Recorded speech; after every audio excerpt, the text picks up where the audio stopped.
vous êtes directeur général du premier groupe mondial de construction et de services associés, donc qui nous faites l'honneur et le grand plaisir de venir ce soir à la commanderie de Dole.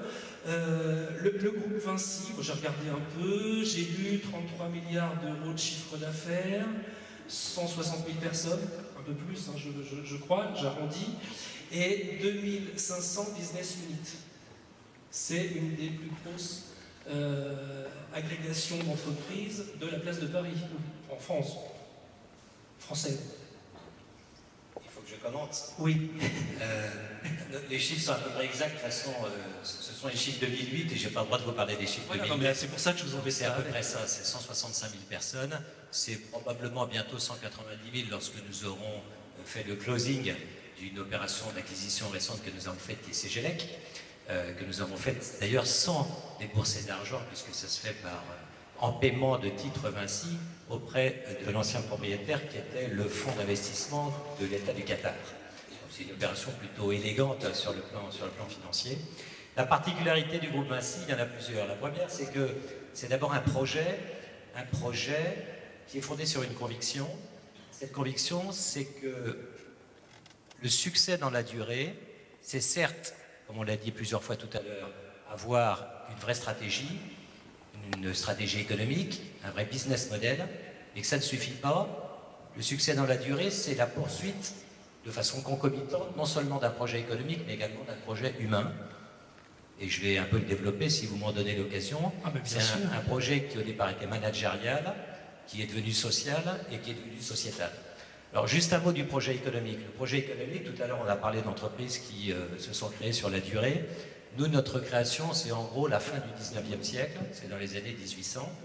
Et ce qui est très intéressant, c'est que dès l'origine, il y avait exactement les ingrédients sur lesquels nous vivons aujourd'hui.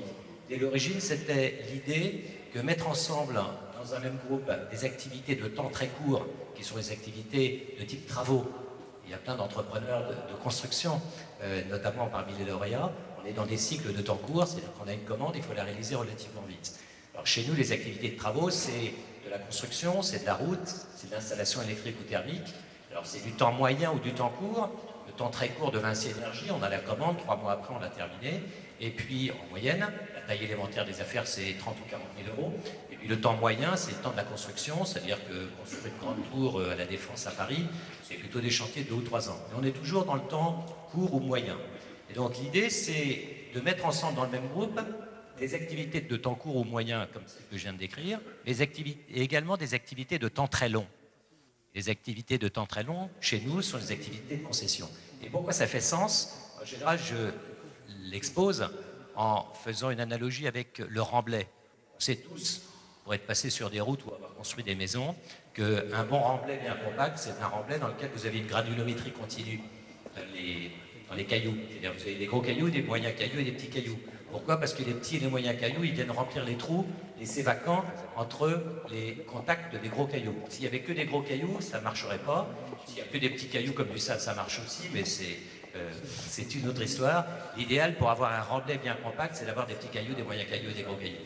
Eh bien, nous, notre modèle, c'est un peu cette idée, c'est-à-dire qu'on a la même notion, mais sur le temps. C'est-à-dire qu'il nous faut du temps court, du temps moyen et du temps long. Le temps moyen et court, c'est celui de l'activité de travaux, et le temps long, c'est l'activité du concession.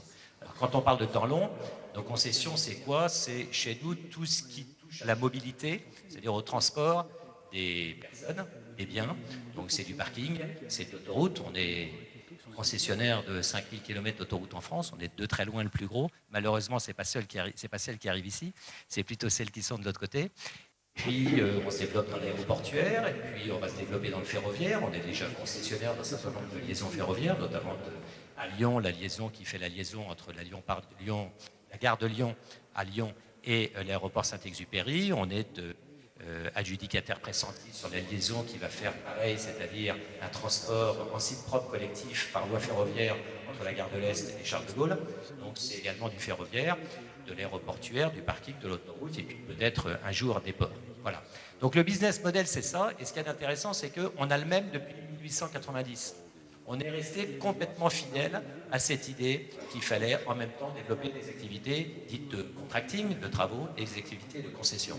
Et c'est ça la force. Et donc pour rebondir sur ce que disait monsieur tout à l'heure, sur cette association des entreprises familiales qui sont bicentenaires, nous sommes nous un petit peu moins que bicentenaires, mais ce qui est intéressant, c'est qu'il y a eu une très grande continuité sur le business model, mais également une grande continuité, non pas capitalistique, mais sur le plan du management, puisque j'ai succédé en tant que patron de ce groupe à un homme qui était le petit-fils du fondateur qui en 1890 avait créé ce groupe sur cette intuition.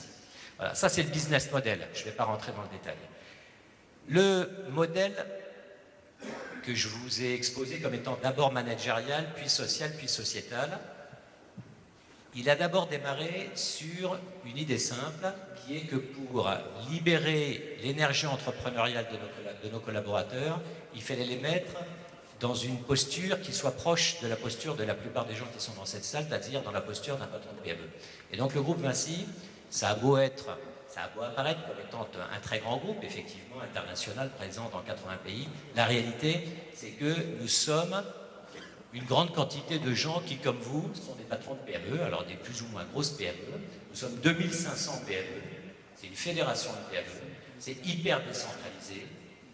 Il y a 2500 patrons qui sont extrêmement autonomes, qui ne se marchent pas sur les pieds. Chacun a une petite case dans une matrice marketing de façon à ce qu'il n'y en ait pas deux qui fassent le même boulot. Et chacun a une claire compréhension de savoir quel est son territoire de jeu, quelle est l'expertise, quel est le métier qu'il doit développer, dans quel état d'esprit, c'est-à-dire avec quelles règles maison il doit l'effectuer et avec quels objectifs. Et donc nous comparons souvent à une fédération de PME, avec sans doute deux différences par rapport à ce que j'ai entendu tout à l'heure. La première, c'est que je ne dis pas que les fonds propres ne sont pas un problème chez nous, mais je dis que les fonds propres ne sont en général pas des problèmes pour les patrons de PME. C'est-à-dire que l'allocation des fonds propres, l'allocation des financements, le fait de trouver des cautions, c'est évidemment le problème du corporate, c'est le problème du siège. Lorsque un de nos entrepreneurs a une bonne idée, si cette bonne idée est validée comme étant une bonne idée, on trouve toujours au niveau du siège les moyens de la lui financer. Et j'en profite pour exposer un principe qui m'est cher, qui est ce qu'on appelle le principe de l'herbe folle. C'est-à-dire qu'on sait bien que dans les grands groupes, il n'y a pas beaucoup d'innovation. Il n'y a pas beaucoup d'innovation lorsque vous mettez l'innovation au cœur, au centre du groupe. Pourquoi? Parce que l'innovation, pour se développer, elle a besoin d'être laissée à la périphérie. Il faut laisser les créateurs dans un grand espace de liberté. Et donc la bonne méthode, c'est quoi? Dans le groupe, c'est de dire chacun a le droit d'avoir des idées, chacun a le droit d'avoir des idées de nouvelles offres à développer, de nouvelles expertises à développer, d'éventuellement nouvelles acquisitions à faire. Donc chacun a le droit de le faire. Je vous réserve d'en parler un petit peu quand même, et chacun a une espèce de droit à l'expérimentation. Sauf que moi j'ai une grande faute, c'est-à-dire que ma responsabilité c'est régulièrement de faire la tournée, et puis de regarder un petit peu comment ça poussait ces différentes herbes, qui sont au départ des herbes folles, parce que les idées on n'en sait rien à l'origine, si ce sont des bonnes ou des mauvaises idées. Et donc ma responsabilité c'est quoi? C'est qu'au bout d'un certain temps, de quelques années, si les herbes sont restées folles, à ce moment-là il faut vraiment les couper, parce qu'on perd notre temps, on coupe. Si en revanche, elles se sont révélées être fécondes, à ce moment-là, ma responsabilité, je prends, et puis ensuite, je vais bouturer pour aller cloner la bonne idée à l'intérieur du réseau, c'est-à-dire en France ou dans les différents pays. Voilà, donc nous fonctionnons vraiment, je crois, comme une fédération de PME, et c'est en ce sens que moi je suis très heureux d'être là ce soir, et j'allais dire honoré et même impressionné, parce que j'ai découvert le réseau Entreprendre, et franchement, je trouve qu'il y a dans ce réseau d'abord une énergie, une créativité et une générosité qui sont absolument magnifiques.